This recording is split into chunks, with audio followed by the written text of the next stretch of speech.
Has this ever happened to you where you're out in public or someone reached out to you online or whatever, and all of a sudden they just go, we just need to be friends. Like, and there's this like instant like smothering feeling that comes in. So to be fair, when I was growing up, I went through a lot of bullying, not just in school from peers, but from teachers, from pastors, from parents, from other family members. I went through a lot of bullying. Okay. And all through my, I'd say middle school, high school, early adulthood, if you wanted to be my friend, it made me feel so good. I was like, oh yes, let's just be friends. And then what I discovered over time is that a lot of these people, I didn't want to be their friends, but I wouldn't leave. I was a people pleaser. I went through bullying issues, so I would keep you around because at least I had a friend. Well, now to this day, I still have people do that to me online. And it happens in a variety of different ways. Sometimes it'll be like I get a random friend request and someone just says, hey, I love your content, let's be friends. And I never use that word friends until I really know somebody. Like, to me, we're all humans. We all should love each other and accept each other and see each other. Like that's a huge thing. Okay, it's there.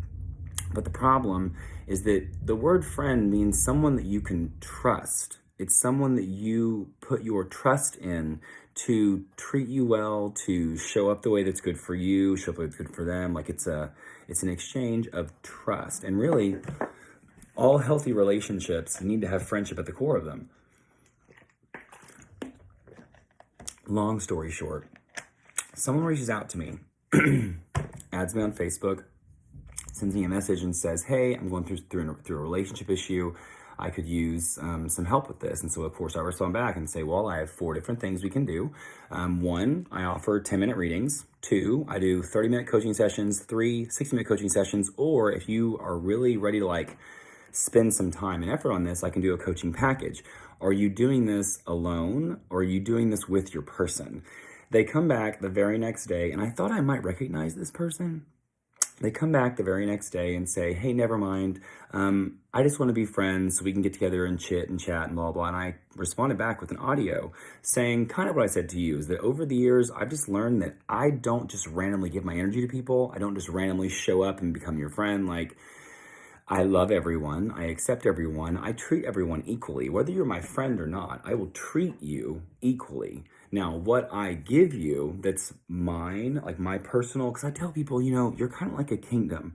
You got where the kingdom starts. You go into like where the walls start for the city, all the outside of the city, into the interior, the castle. There's like a drawbridge and a royal court, and there's another door in a room. There's layers into the place where you keep the crown jewels, which is your energy, your vitality, your truth, your personal vulnerabilities. Like I don't share those with every single person. Even here on this live for demonstrations of videos I make, I don't share with every single person my entire life. Like, no. And so I'm telling her this, and she comes back and she said that I didn't even finish your audio because it's just seeping with narcissism. And all of a sudden it clicked in exactly who this person was, who I had thought about a few months ago and told my partner about. I was like, this person's in my mind. Can I tell you what happened? And the long story short, we were in the dance department together, and we had hung out a handful of times at my apartment. And at some point she just disappeared. She was like gone for 2 weeks or something. And no one knew where she was. Like, if I recall, no one knew where she was. Like, even the teachers didn't know. She shows back up and she comes and tells me that she ends up being mentally institutionalized because of the conversations we had had. And I looked at her and I was like, are you blaming me for your mental illness? Are you blaming me and our conversations for where it is that you went? Like, it was just so weird. And I don't remember even like saying anything like negative to her or mean to her or anything like that. I was just like, okay, well, I'm not going to be your friend if you're going to blame me for your mental institutionalizedness. Like, no, thank you. So anyway, she comes back and I was like, I don't know who you are. You're that girl. I was like, it looks like you still haven't grown up. You're still a victim. And I don't know what to say. It's interesting that you think me having boundaries and being confident in myself and having a pattern, like this happens a lot. When you're an influencer, a lot of people reach out to you. And so there's a boundary there. Like, it's a firm boundary. This is a business. And so like, okay. What's the opposite of a narcissist that's not like an empath? Like where someone is a narcissist, but they labeled, I guess that is, I think she's the narcissist. Because I'm like the last person to call myself the victim to something. I'm always looking for a way to empower something. I will tell someone what they're doing to me. Like if you're talking down to me or cutting out my energy or raining on my parade, I'm going to tell you, but that's not me being the victim. That's me going, the behavior you have right now is unacceptable and you will not do that around me. And if you continue to do that around me, I'm going to leave or I'm going to respond in this way. Like it's just, it's my fault she was mentally institutionalized. Like, I don't even remember having anything crazy.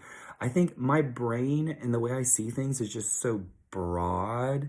And a lot of people do mix up your ability to express what you're good at with arrogance.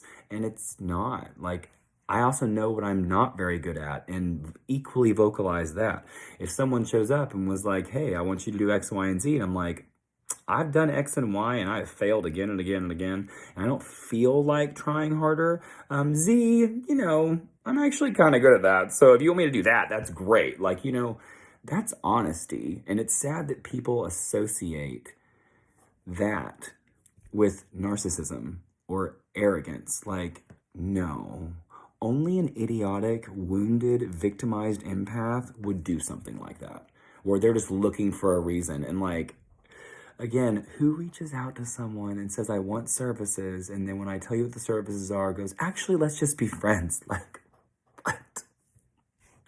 And that's happened so many times where I've done like one session with somebody or one reading, and their immediate response is, we need to be friends. And I'm like, this is a business. I don't know how to, it's like, it just baffles me. I don't understand. It would be like going into Walmart, and as the bank teller's checking you out, and you know what they do, they can count money, and they do this and they do that, and all of a sudden you're like, I need to be your friend because you know how to count money. I just don't. Olivia, please leave me alone. Like, this is the third time you have brought your drama into my life. Third time. You've done this 3 times. The first time when you showed up, the second time when you blamed me for you going to a mental health hospital, and then now you're showing up 7 years later doing it again. Like, and she has a master's in counseling now. It's like, who are you counseling? Like, I'm so done with people jumping to conclusions. Like, I'm sitting over here with facts and Excel data of going, you've showed up 3 times, you've done the exact same thing 3 times. What's going on? And then I'm the narcissist. Like, I will say she has stolen about an hour of my time with my brain. So she won there. You got an hour of my brain. Good for you, girl. Good for you.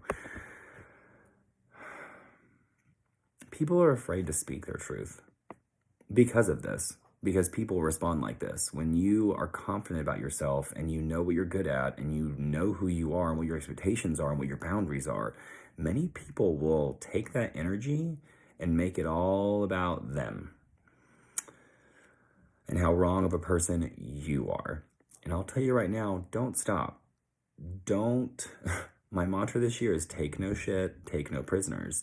And that's what everyone needs to do. If you want to be happy in your life and really feel secure and safe, you need to be with people that make you feel that way naturally. And you need to take no shit and take no prisoners from all the people that don't make you feel that way. Just get rid of it. And so, yeah, we blocked her and then deleted the conversation. I didn't want to go back and look at it. I was like, nope, not giving this a dime of my time. No, thank you, round 3. You strike, you're out.